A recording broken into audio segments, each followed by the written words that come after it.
Hello, my friends. Welcome to another episode of Her Messy Bun. This episode is a special episode because it's also the first ever private pod. What does that mean? Well, pretty much that because I'm obsessed with consciously creative community, I want to spoil you. And I thought, what better way to do that than give you a private access once a month to my podcast where only you guys are able to listen and watch. The private pod is a members only episode, for your eyes only kind of thing. I'm super grateful for my community because without my members, the Her Messy Bun podcast would not be possible. So here's an extra special thanks kind of episode. And today we're going to be talking about all things messaging.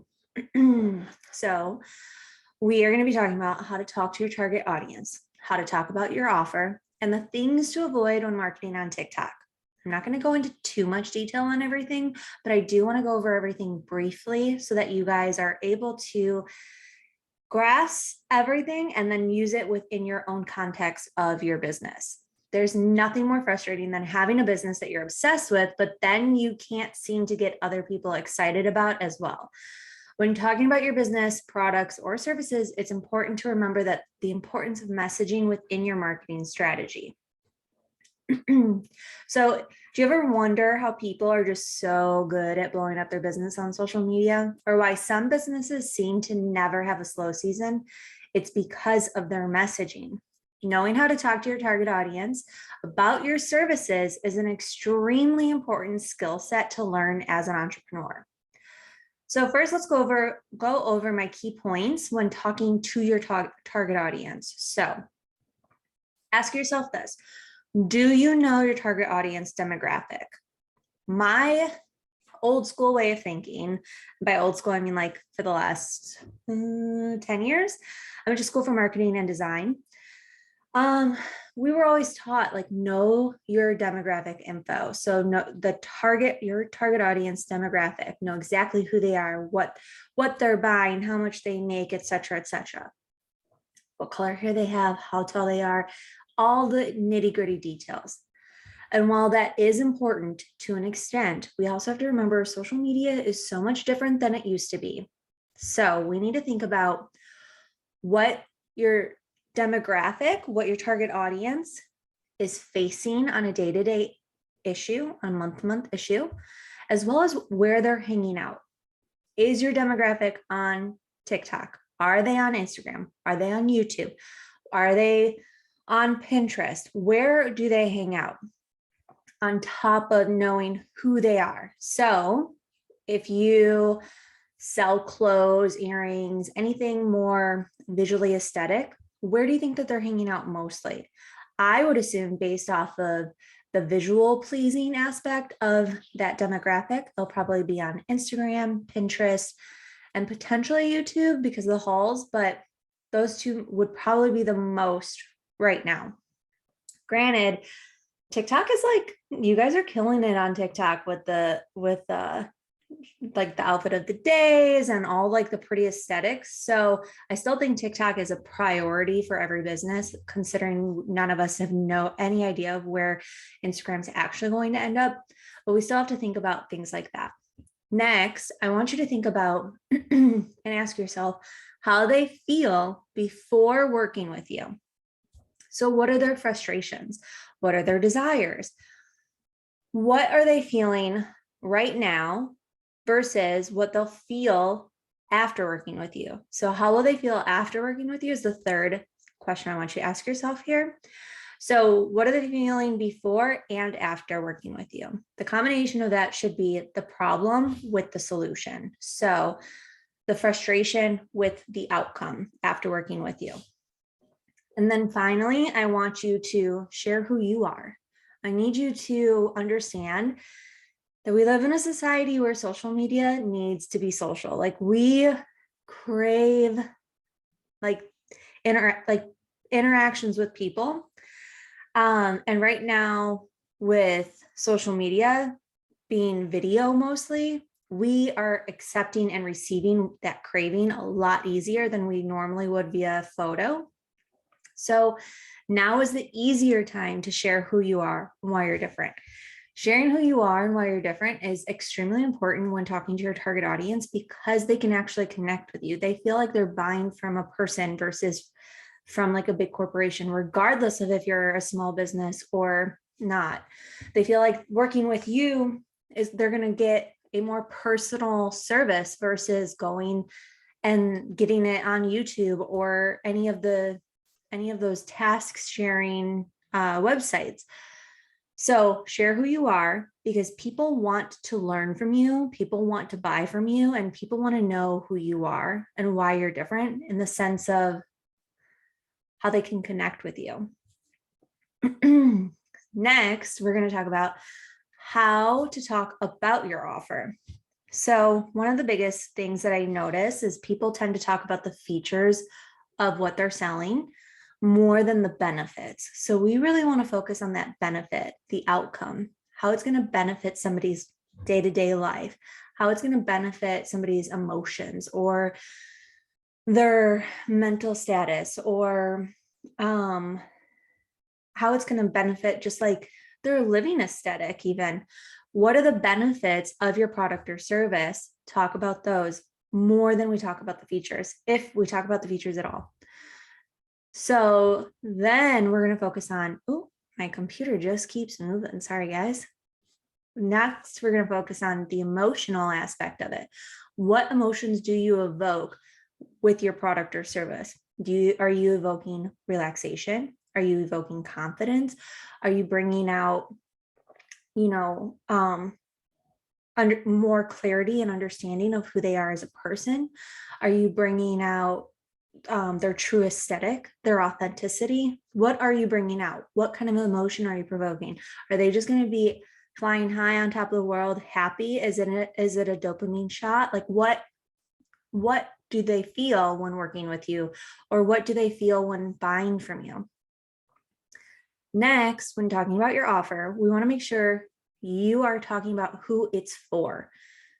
And I know that this one's scary because a lot of times when we get really specific and we hear the words niche down, we worry in the sense of like, oh, well, I mean, technically everybody could buy it. And yes, technically everybody could buy a candle. And yes, technically everybody could buy a crystal. And yes, technically everybody could buy your course or your service or need to be rejuvenated in one way, shape, or form, depending on whatever it is. Yes, technically everybody could buy from you, but who is it for? We don't want to just be like, this notebook's for everybody. Like we want to be like, this notebook is for the person that is inspired to write, the person that wants to be more efficient in their morning journaling practices. This is for the girl that loves collecting journals, but never writing in them because they're just too pretty. Like, get specific because not only do people want to feel seen when they're looking at your products or services, but the algorithm really needs to know who you're trying to target in order for them to target them. And when we are specific of like, here, let me take a pause really quick. Think about this. When we're scrolling TikTok, do you ever notice how like the For You page will be like a video after video after video of people talking directly to you? And you're like, damn, my For You page was really built for me. It's because those videos are so specific. They're super specific to that person that they're speaking to. And you just so happen to be that person that they are speaking to. Like, no offense, but while we want to feel special, that video was not necessarily made for you, but you felt special because you felt seen. You felt, wow, that is made for me. I cannot believe there's another person out there that goes through this exactly the way that I am. Or those comments that we want to leave where we're like, wait, so you're saying I'm not original? Like, that is evoking all of the things we just talked about, but it's also making us realize that this is for us. Like, I need this, or I need to befriend this person, or I want to buy this, or whatever the I want at the end of it, because they are speaking directly to you because they know who it's for.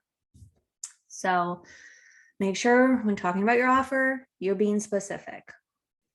And then there's a lot of times when we are showcasing products or services that don't necessarily, they're not available, and we forget to announce when it's going to be launched. So make sure that you're talking about when it's available, when it's launching, and also make sure that you're including the launch dates on social media as well as your email, because sometimes I think we forget that the anticipation is also where it's at. And now launches aren't for everybody, and I understand that, but if you're already showcasing products and services that aren't ready yet, you should be giving them a launch date and letting them know when it will be ready so that they can mark it on their calendar or so that they can follow along. A good example of this was an artist that did zodiac paintings, and she did each zodiac painting all leading up to her art show.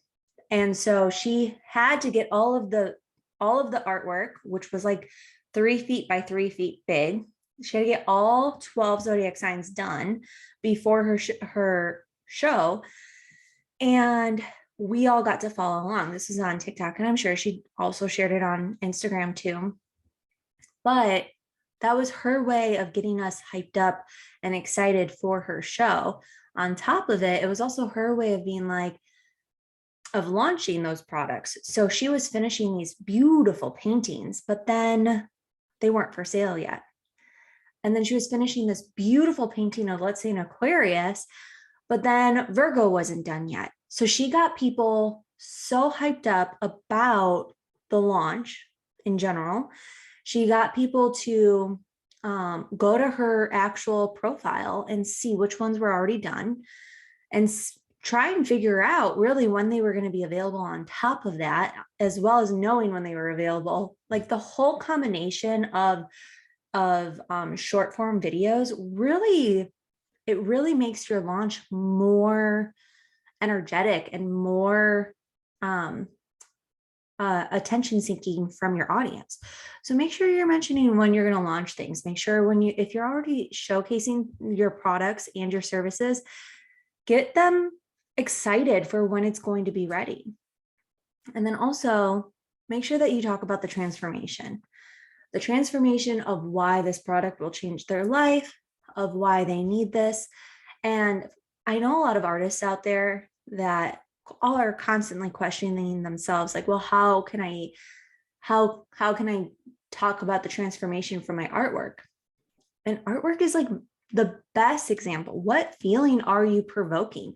Like the example of these astrological sign paintings that she was doing, the zodiac paintings, she like talked about the feelings that she was provoking, as well as the transformation and like that you would feel from getting this, from buying this painting, from seeing this painting, the transformation of the feelings and like what the client was going through, what the buyer was going through. So make sure you're talking about the transformation. And if you're still unsure what the transformation looks like, let's go back to your target audience and how to talk to them. It's how they feel before working with you and how they feel after working with you. So what are they feeling now versus how they feel after buying or working with you? That's the transformation. Finally, we're going to talk about the things to avoid when marketing on TikTok. And this one, I'm just going to go really quick through because I can honestly talk for hours on it. And I don't think that that's necessary. So I just want to be super quick about these. When selling on TikTok, please, please, please avoid these following things, or social media in general. Please avoid only selling and never being relatable as a person, or sharing your stories or telling stories that have happened to you. We need to see more of the person than we do of the selling. Next, make sure that we avoid too many call to actions. I can't tell you how many times somebody will give, like, I will see somebody give 3 call to actions on their video and then in their caption. and then also in their comment section. And I'm a little confused as to what to do. So we want to make sure that we give a call to action, but we don't want to give too many. And sometimes too many can look like and follow and comment, like, follow and comment if you're interested in da, da, da, da, and then also go and check this out. And also make sure that you're doing this. And then in the caption, you're like asking a completely different question. And then in the comment section, you're asking another question.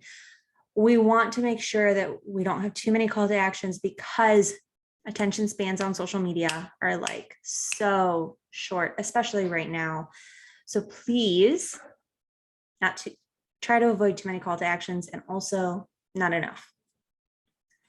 And then next, avoid the feel bad for me posts. If you don't know what that is, good for you. Hopefully that means that you've never done one or never seen one. But if you do know what that is, please just avoid doing them. The feel bad for me posts are those posts that you see on social media that are like, I haven't made a sale today, or I haven't made a sale in a month, or I'm like super broke. Or as a business, we don't want to share those kind of details, not because it's not authentic to share like when you're doing bad, but if you're trying to do it in the sense of buy from me or in a guilt trip way versus an educational way of like, listen, it's okay to not make a sale every single day. It's normal not to make a sale every day. That is different than I haven't made a sale all day. I would really wish if somebody could make a buy from me today. That's like a guilt tripping situation. And this is like an educational, you're not alone, it's okay situation. And the feel bad for me ones might work for a hot minute. But as businesses and business owners, we want to make sure that we are creating longevity within our business, so that we're creating sustainability within our business. And that means that we want reoccurring customers. We want loyal customers. We want people that want to buy from us. We want people that want to recommend their stuff to us, like to their friends. We want people to think about us during the holiday season. And we want to be thought of as a reputable, we're just going to say that that's the right word, reputable business, in order to keep in the forefront of their mind as a positive business. Because the last thing we want is to be gossip or bad memories of, oh, I really didn't want this, but I bought it because I felt bad for them. That's the last thing that we want. So avoid the feel bad for me posts. Next, things to avoid when marketing on TikTok. Make sure that you are not forgetting to make it entertaining.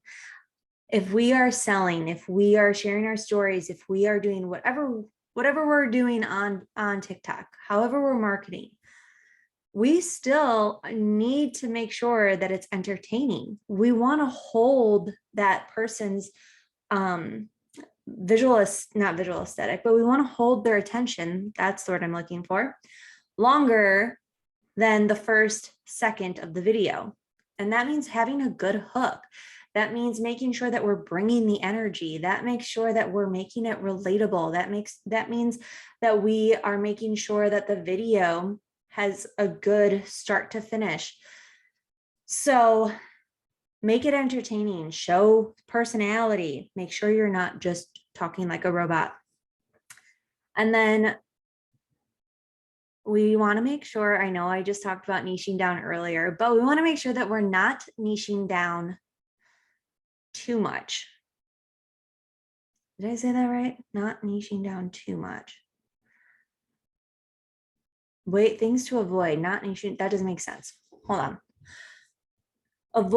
No, yeah, that's exactly what I'm trying to say. Sorry, guys, it's been a long day. So we want to make sure that when we're niching down, we're not niching down to the sense of like, we're literally only talking about one thing and one thing only. And every single video is repetitive and every single video is coming out the exact same way and whatever it might be. But then we're also want to make sure that we're not niching down in the sense of, or that we are niching down enough for people to understand the concept and like the content pillars of our business. So if you don't know what content pillars are, I definitely did a podcast about this, probably in season 2. If I can find it, I'll link it down below. But content pillars in short are the pillars of your business that you talk about. Like let's say if you have 4 pillars, it's what your business stands on. So it's all the different kinds of things that you offer and sell and talk about. So for instance, I talk about business essentials. I talk about creating, like the main goal is I try to reach people that are getting out of that toxic environment of hustle culture. So toxic productivity, how to get out of that and still be able to work efficiently and productively without guilting themselves. But I also talk about growing your business in the sense. So it's how to be productive while growing your business and not burning out. So what does that entail? Knowing and understanding how to grow a business so that you don't overwork yourself. Knowing and understanding the different aspects of how to maintain a mindful ritual so that you don't burn out before even getting to work. We want to make sure that our content pillars are strong and relatable to each other. So I wouldn't have like all like these content pillars about how not to burn out and how to grow your business and all of these things, and then have a random one of like color theory. Because while I know color theory and I excel in it because I'm a graphic designer by trade, it doesn't blend well with how to get out of toxic hustle culture. It doesn't blend well with growing your business. That's specifically to your brand. So we want to make sure that our pillars are all connectable and that we are able to talk about them all at the same time and it be very fluid. And then finally, things to avoid is cold calling. I don't think I need to express more about cold calling, but in case you don't know what cold calling is, it's when you message somebody without ever speaking to them prior. So whether that's in your comment section, whether that's via like interacting on stories or whatever it might be, never like trying to sell to them for the first time as your first form of communication. We don't want our first form of communication to be a cold call because you're not going to be taken seriously. Okay, I'm going to go over them really quick in case you weren't taking notes. How to talk to your target audience, know your demographic, how are they feeling before and after working with you? So what's their transformation? Who are you? Make sure you're sharing who you are and why you're different so that you are showing how you can relate to them and connect with them. Next, how to talk about your offer, the benefits, not the features, the emotional aspect of it. Who is it for? When will it launch? What is the transformation that your products are evoking? And finally, things to avoid when marketing on TikTok. Only selling, never being relatable. Too many call to actions and not enough call to actions. I feel like that is like the most flip-floppy sentence I've ever said. The feel bad for me posts. We're not doing those anymore. Forgetting to make it entertaining. We want to show our personalities and then not niching down enough and niching down too much. Again, flip-floppy, but it made sense when I was talking about it. And lastly, cold calling. We will avoid cold calling like the plague. All right, you guys, thank you so much for watching the first ever private pod episode. If you have not already, please go check out Her Messy Bun podcast. And let me know if you have any questions in the comments below. Make sure that you subscribe to Her Messy Bun podcast on Spotify, iTunes, and YouTube, and all the links will be listed below. I truly, truly, truly cannot thank you all enough for being a part of Consciously Creative community. It means the world to me because without you guys, I would not be able to continue doing Her Messy Bun podcast the way that I want to do it. So I'm so grateful. I hope today's episode made you become more intentional with your messaging on social media. And until next time, I will see you later. Bye.